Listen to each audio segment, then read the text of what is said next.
សួស្តីបងប្អូនជូនជាពិសេសសម្រាប់បងប្អូនដែលដាំដំណាំលើទឹកឬក៏ហៅថា hydroponic ហ្នឹងបាទឃើញបងប្អូនខ្លះគាត់ដាំទៅក៏បានផលបងប្អូនខ្លះដាំទៅចិត្តតែងាប់ដល់លួយឬអស់ទៅបាទខ្ញុំចង់ណែនាំបងប្អូនថាគួរតែចេះតាមដានទឹក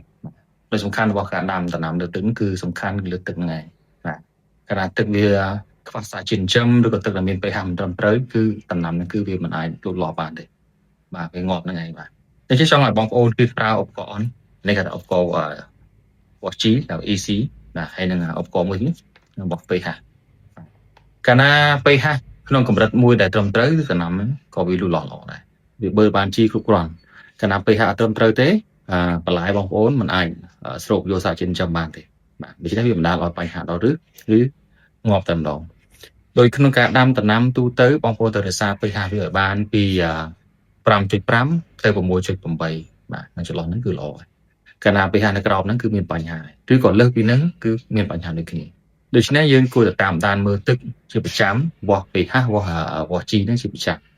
ហើយក្នុងកម្រិតដំណាំក៏វាត្រូវការកម្រិត G ទៅតាមប្រភេទនៃដំណាំដូចគ្នាដែរមិនមែនជាថាប្រភេទដំណាំណាមួយជាប្រើ G ដូចតែគ្នាមិនមែនទេគឺតាមដំណាំផ្សេងប្រើកម្រិត G ផ្សេងដំណាំផ្សេងប្រើកម្រិត G ផ្សេងដូច្នេះឧបករណ៍ពីរនេះវាចាំបាច់សម្រាប់បងប្អូនក្នុងការដាំដំណាំលើទឹកបាទហើយធូរថ្លៃទេបាទមួយគូនេះតែ$10ទេហើយបងប្អូនយក2គូហ្នឹង free សេវាដឹកជញ្ជូនហើយបងប្អូនយកដល់3គូតម្លៃតែ$24ទេ free ដឹកជញ្ជូននេះគ្នាបាទសូមអរគុណ